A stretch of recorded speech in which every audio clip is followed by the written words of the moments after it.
Hello, welcome back to I Am Lemonessa. If you're new or returning, welcome. Please be sure to like, share, and subscribe to this channel here. And welcome back to another weekly reading.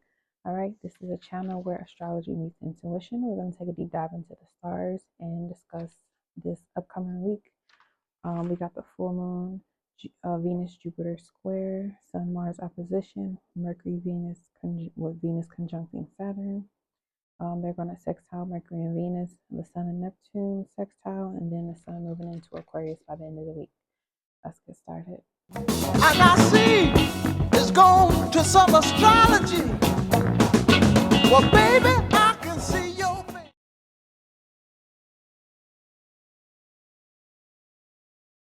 All right, so this week, the majors from January 13th through the 19th, Monday to Sunday. Monday, we're going directly into the full moon in Cancer with Mars, retrograde Cancer, and it's trining over to Neptune, which is stationed direct. So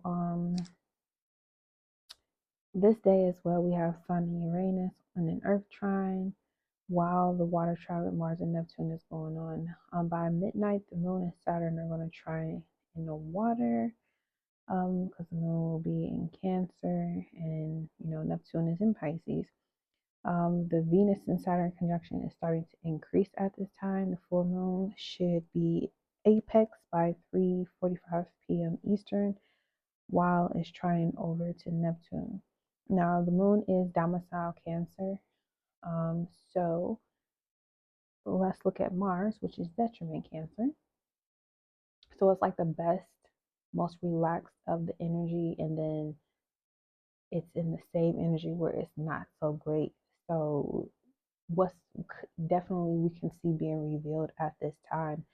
I did put America here with this because America, the corporation, was founded during most notably July 4th, which is a Sun in Cancer, right? So there may be some inconsolable pain, angry families at this time with the Sun being in Capricorn. This is pointing to responsibilities or blame from a parent company or something about parents. With the trine and Neptune, this is the originator hiding themselves and deflecting ancestors, or the veil is being taken off of them if you have the ability to see what's going on. Seven of Pentacles, which is a card that represents paying attention to the synchronicities that spirit is giving to you. The Neptune is kind of like an ancestor or an unseen being when compared to Saturn in the physical world. So we can definitely have moments where we kind of are comfortable with ourselves, and so the ability to start something new or move forward with our emotions, we may have to kind of like fall forward with the Mars retrograde Neptune, because there might be some things that we may need to be asking ourselves, like, why am I still angry about this, or why is this still triggering me, or what about this person or the situation is triggering for me? Because Mars is about action, right? And it rules Aries, which is about the spark of a thing, like the beginning stage of life, right?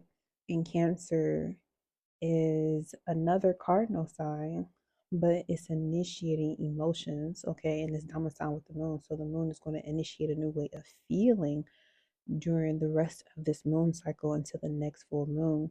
But with Mars, it's like we're reviewing during this retrograde all the opportunity and times that we've initiated a new feeling regarding a specific situation or person or a certain type of relationship that we're very familiar with. Cancer rules family roots, memories, the moon, and this could definitely tap into, because it's Capricorn and Cancer, this can tap into the dynamics of our parents, whether we know them or not, where there's regardless of gender, the moon domicile is where we will feel the strongest and feel the most stable in our energy. And the Mars detriment can cause a bit of a ruckus, or we can feel thrown off, or we may feel like we want to step back into comfortable old habits that we are actually getting rid of during this full moon transit. So, whatever illusion gets casted in our emotional reaction, especially if it's a big trigger, allow that trigger to happen. But when it comes to having a reaction to the trigger, that's where we want to maintain our that moon domicile energy and that sun Capricorn balance with the stoic face, being able to be stoic. Okay, the moon in Cancer is being able to reflect on the emotions that are coming up, the new emotions that are being raised. And it's really going to be like, okay, things feel familiar, but this is something that's totally different. And because it reminds me of the past, even though it is a new situation or relationship, okay, the moon Cancer is the Four of Cups. I believe the Four of Cups. So, or the friendship card as well in the Oracle deck. So, this has a lot to do again with our ability to let the waves just flow, like staying in your flow, your natural flow.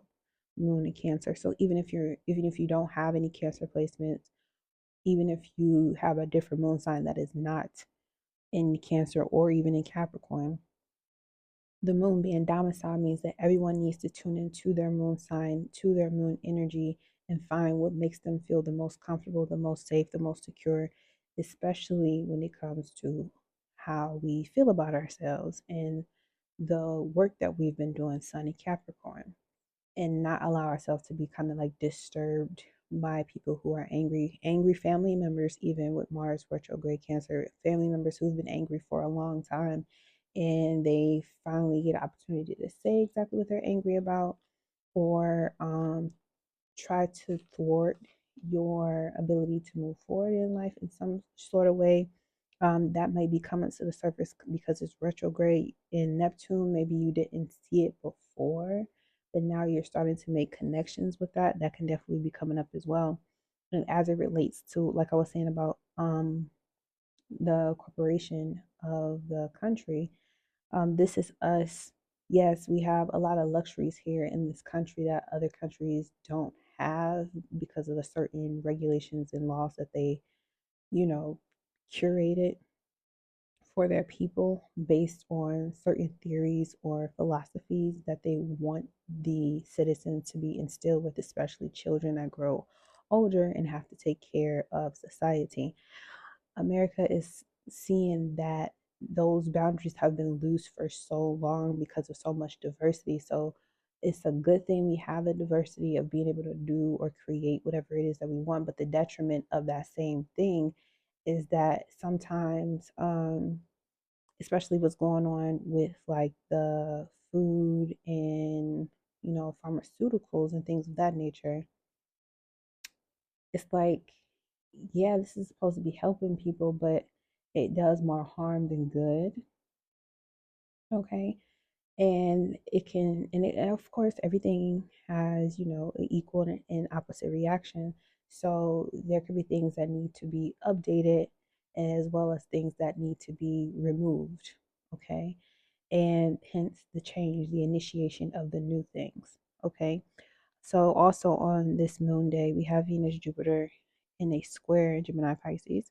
And this is us being challenged from the outside in, where we are looking to tweak our dreams or our values. Because every idea that we have isn't able to travel with us right now. So again, with the full moon, it's like we're fully illuminated to what makes us feel comfortable and emotionally secure so that we can continue to march forward. Okay, because the sun is in Capricorn, initiating sign where we're establishing new structures. We're understanding how to utilize materials and the physical plane in order for us to build the things that we want. Okay, the goat climbs the mountain. Okay, the obstacle can be overcome. So in the overcoming of that obstacle, we may have to, with the moon square Chiron as well, we may be reopening the old wounds in order to cleanse it with compassion and remove some mirror magic that may have been done upon the collective, whether it's through a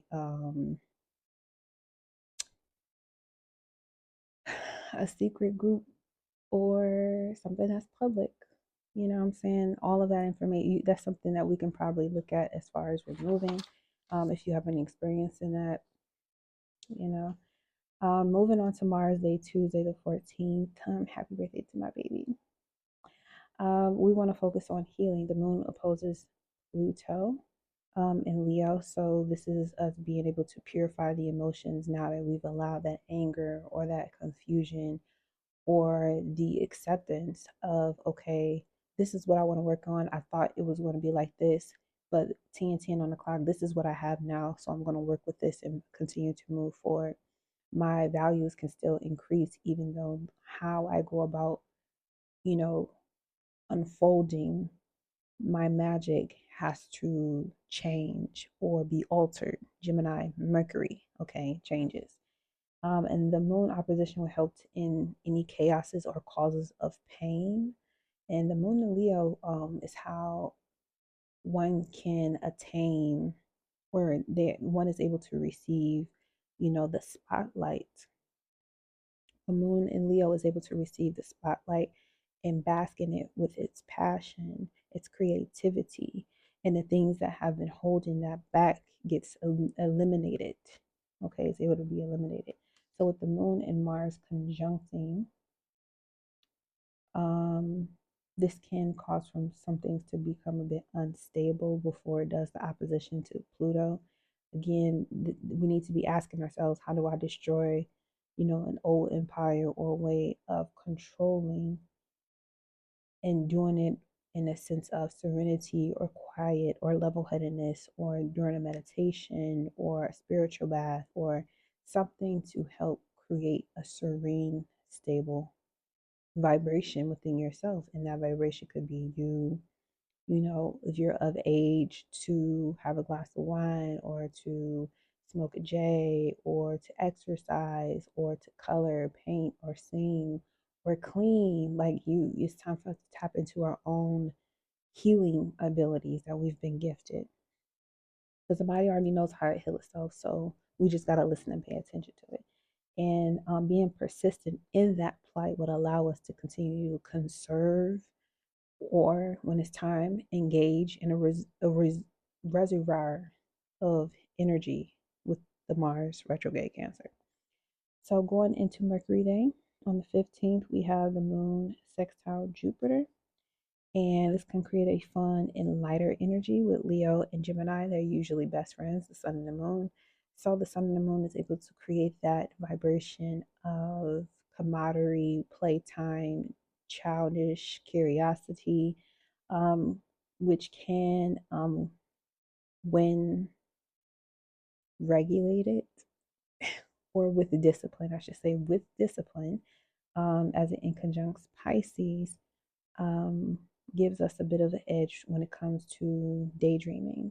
Tap into that pure light, that pure high white light or violet ray of light, and asking for, our higher power to cleanse us, through and through, align us with the right path, the right people, the right situations.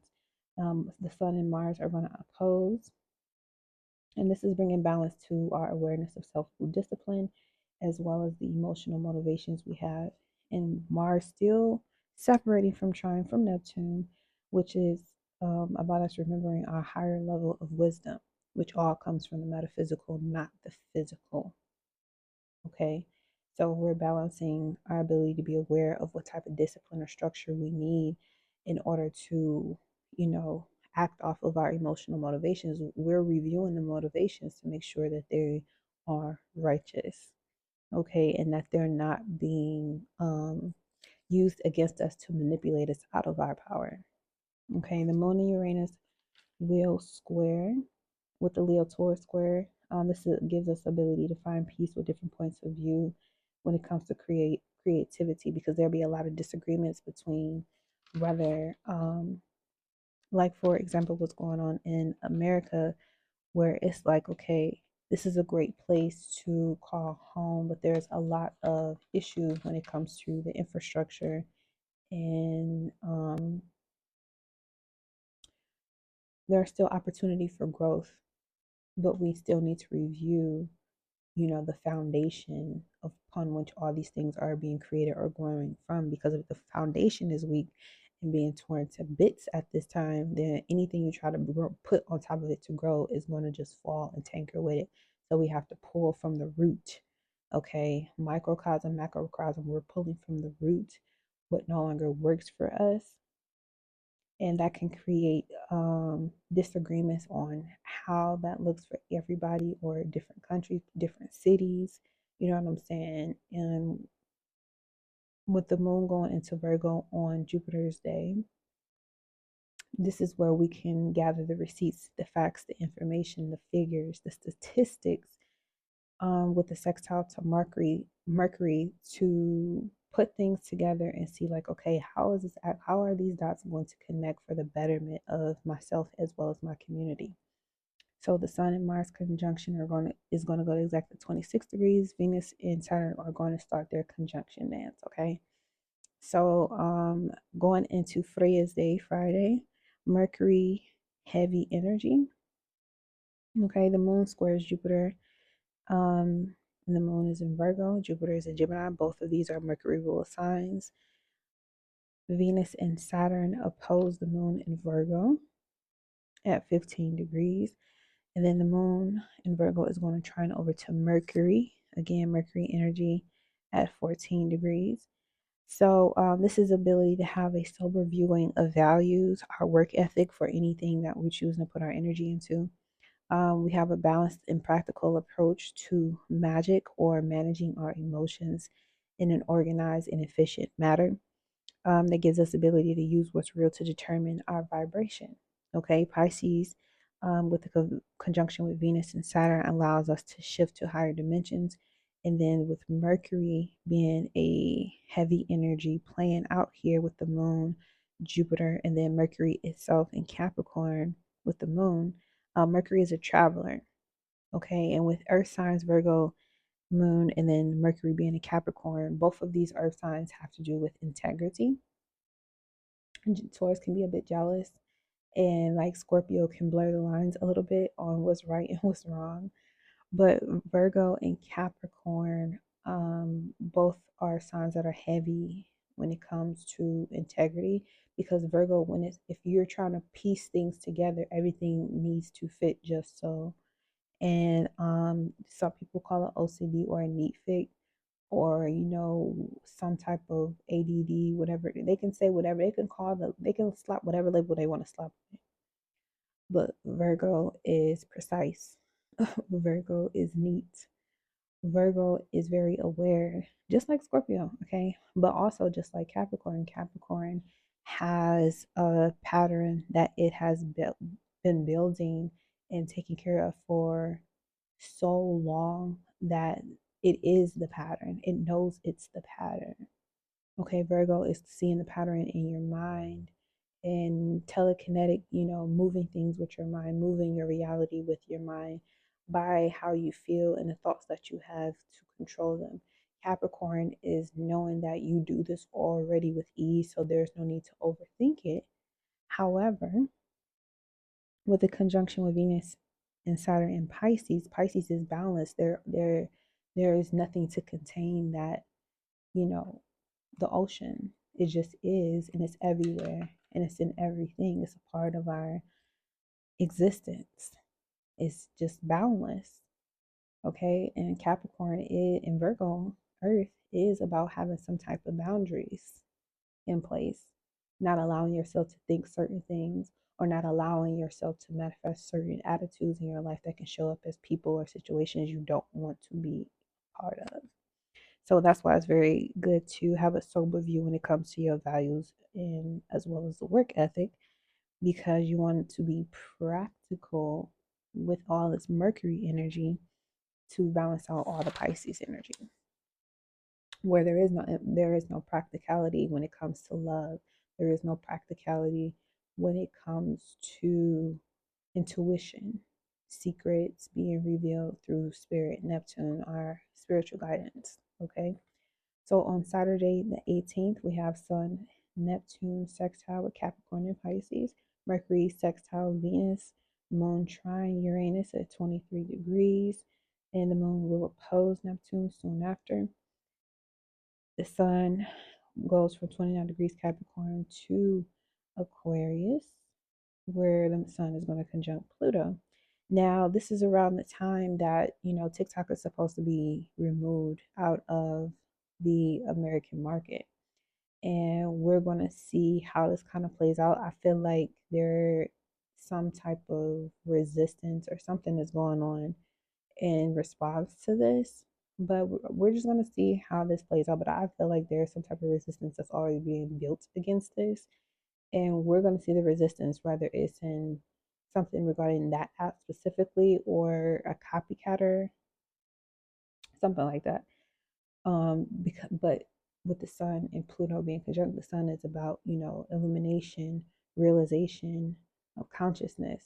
Okay, it never turns off. It never turns off.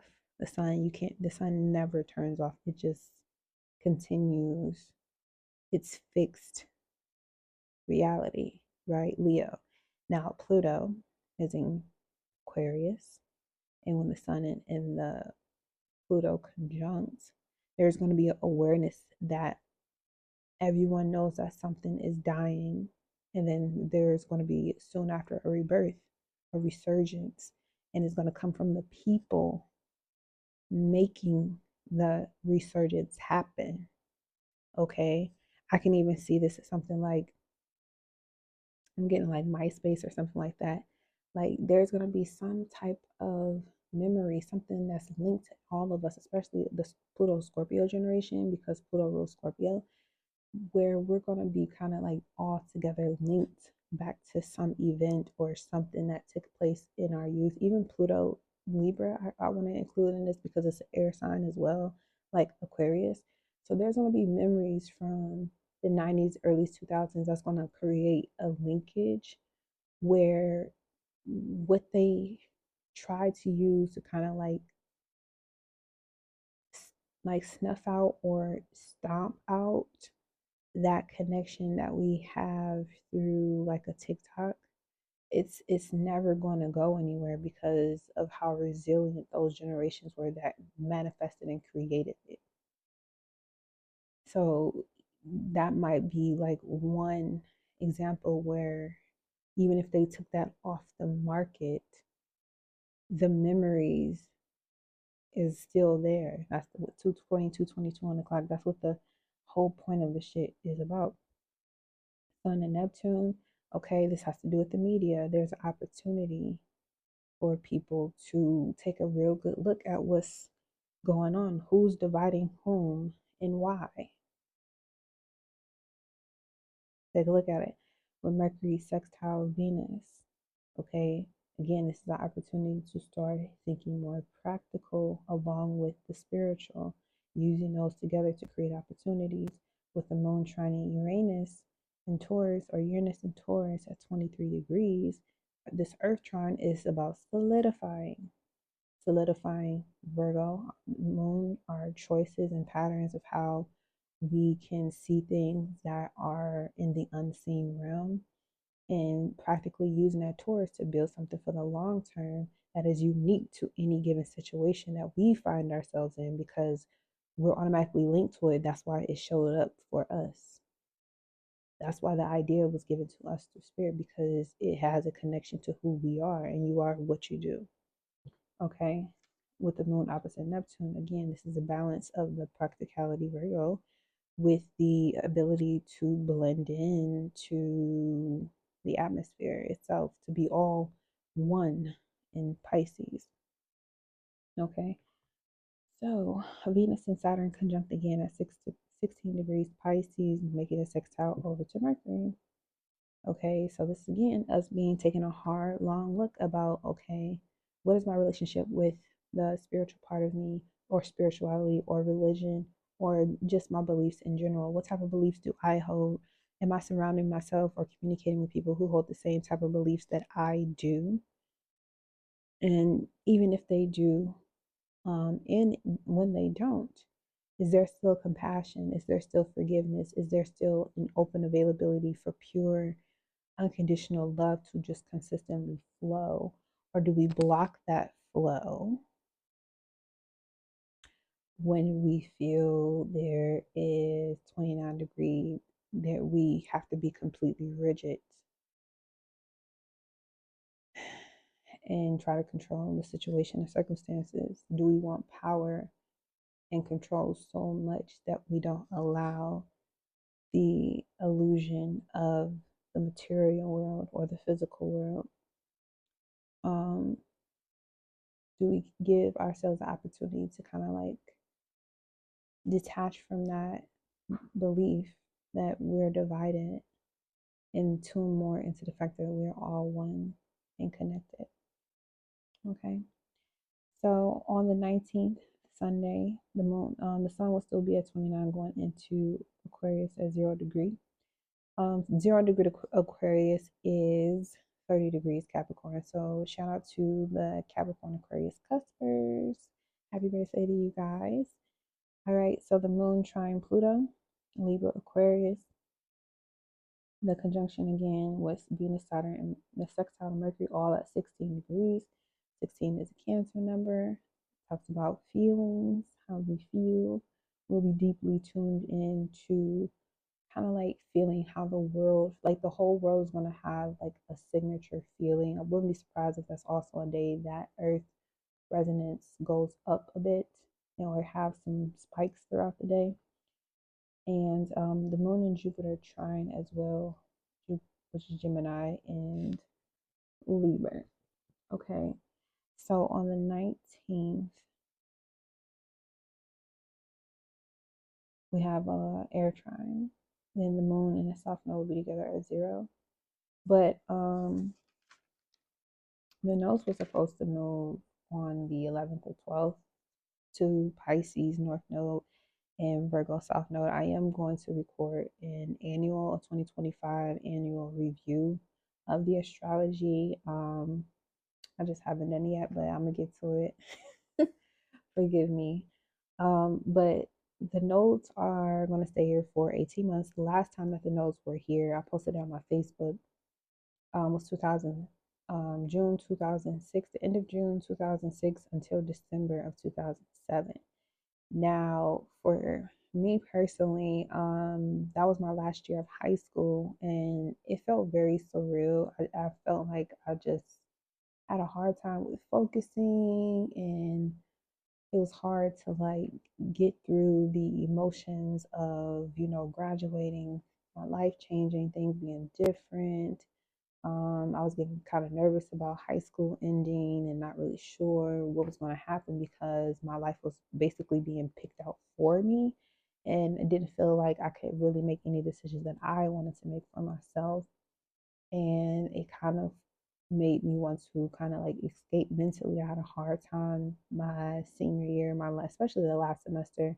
It was really hard to get through, like, and not drop out because of the pressure.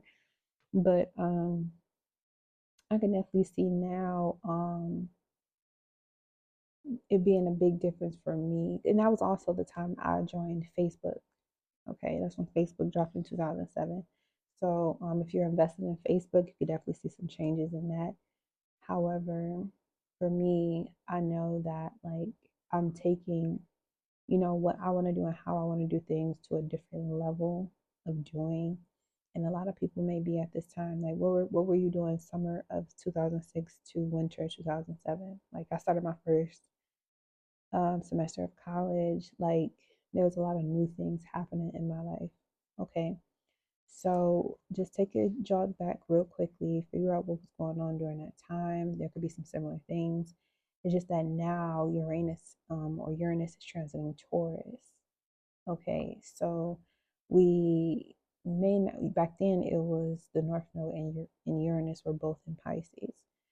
So back then we had to follow the unknown. We had to follow the illogical, the boundlessness, the riddles, the questions that we have.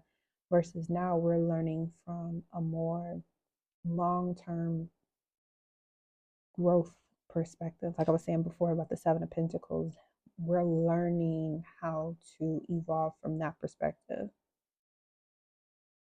And then we're with the North Node, it's like this is the spiritual path you're destined to take. So everyone will start to see what their spiritual path actually is, whether it is still going to a church, creating or spiritual organizations, or going back to, you know, the original culture, spiritual beliefs that, you know, your family tribes had, you know, that may be ancestral or, you know, by bloodline. Like there's a lot of that happening as well, because Pisces is about belief systems and magic and the unknown.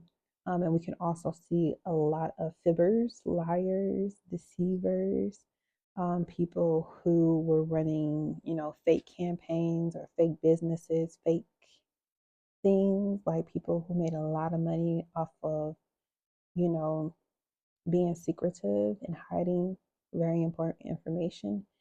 The facts that or things that they thought they buried are going to resurface. Okay, so we can expect that for the next 18 months. But this week is definitely give us an opportunity to kind of like address old wounds, old patterns, and change our values and bring some more fun, lighthearted fun into our lives and get creative, be in touch with our imaginations. Okay, so if you like this information, please thumb up this video. If you made it to this part of the video, go ahead below and drop a fish or the Pisces fish for the North Node as an effort to claim that this North Node is actually going to put you on a most high divine path that is for your benefit as well as the benefit of everyone who you cross paths with in your community. Okay. Thank you. All right. Thank you so much for tuning into this message. Okay. Remember that the universe is always guiding you. So stay aligned, stay radiant, and until next time, peace.